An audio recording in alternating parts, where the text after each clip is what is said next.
ছাত্র জনতার অভ্যুত্থানে শেখ হাসিনার পতনের পরে কার্যত স্থবির সরকারি কর্ম কমিশন। জুলাই অভ্যুত্থানের কারণে স্থগিত হওয়া বিসিএস সহ অন্য চাকরির নিয়োগ ও পদোন্নতি পরীক্ষাগুলো এখনও শুরু করতে পারেনি কমিশন। এর ফলে চরম হতাশায় দিন কাটাচ্ছেন কয়েক লাখ চাকরি প্রার্থী। পিএসসি পুরোপুরি সচল না হওয়ায় তাদের সংখ্যা আরও বাড়ছে। এদিকে রাজনৈতিক পট পরিবর্তনের কারণে সরকারের উচ্চ পর্যায় থেকে একেবারে নিচের স্তর পর্যন্ত ঢেলে সাজানো হচ্ছে পিএসসি। আওয়ামীপন্থী হিসেবে পরিচিতদের সরিয়ে অন্যদের দায়িত্বে আনার প্রক্রিয়া চলমান রয়েছে। সে কারণে আওয়ামী লীগের আমলে নিয়োগ পাওয়া পিএসসি চেয়ারম্যান মোহাম্মদ সোহরাব হোসাইন সহ সব সদস্যের পদত্যাগের দাবি উঠেছে। যমুনা স্মার্ট রেফ্রিজারেটর, স্মার্ট লাইফে স্মার্ট রেফ্রিজারেটর। তবে চেয়ারম্যান মানসিকভাবে পদত্যাগের জন্য প্রস্তুত থাকলেও সদস্যদের মধ্যে বিষয়টি নিয়ে দুটি পক্ষ তৈরি হয়েছে। পিএসসি সূত্রে জানা গেছে, শেখ হাসিনার পতনের পর অনেক প্রতিষ্ঠানে রদবদল হলেও পিএসসিতে তেমনটি ঘটেনি। তবে চেয়ারম্যানের পদত্যাগের দাবিতে মানববন্ধন হয়েছে। সাংবিধানিক প্রতিষ্ঠানটির অন্য কর্মকর্তাদের মধ্যেও এক ধরনের চাপা আতঙ্ক বিরাজ করছে। অনেক সদস্য ও কর্মকর্তা দৃশ্যত কোনো কাজই করছেন না। ফলে বিসিএস সহ চাকরির সব ধরনের পরীক্ষা একের পর এক স্থগিত করা হচ্ছে।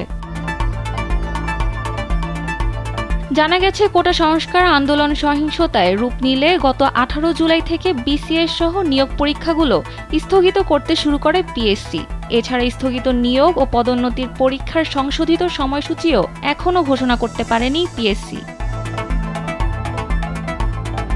আবার 47তম বিসিএস এর বিজ্ঞপ্তি যথাসময়ে প্রকাশ করা নিয়েও দেখা দিয়েছে সংশয়। পিএসসি থেকে 30 নভেম্বরেই বিজ্ঞপ্তি প্রকাশের আশ্বাস দেওয়া হলেও জনপ্রশাসন মন্ত্রণালয় মুখে কুলু পেটে বসে আছে। আবার বিজ্ঞপ্তি দেরিতে হলে বয়সের ছাড় মিলবে কিনা তা নিয়েও রয়েছে ধোঁয়াশা।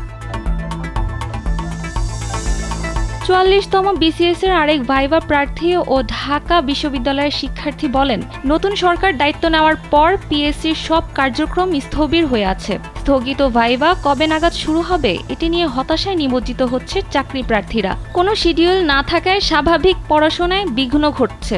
এই অচলাবস্থা থেকে তারা মুক্তি চায়।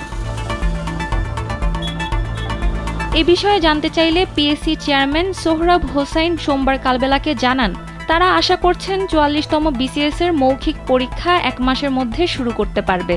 45তম বিসিএস এর লিখিত পরীক্ষার মূল্যায়ন চলছে। তবে 46তম বিসিএস এর লিখিত পরীক্ষা শুরু করতে কিছুটা সময় লাগবে বলে জানান তিনি। 47তম বিসিএস এর বিজ্ঞপ্তির বিষয়ে তিনি বলেন, যদি জনপ্রশাসন মন্ত্রণালয় থেকে ঠিক সময়ে চাহিদাপত্র পায় তাহলে আগামী 30 নভেম্বরে 47তম বিসিএস এর বিজ্ঞপ্তি প্রকাশিত হবে। অন্য নিয়োগ ও পদোন্নতির পরীক্ষাগুলো দ্রুত নেওয়ার চেষ্টা করা হচ্ছে বলে জানিয়েছেন পিএসসি চেয়ারম্যান। সানজিদা ইসলাম, কালবেলা।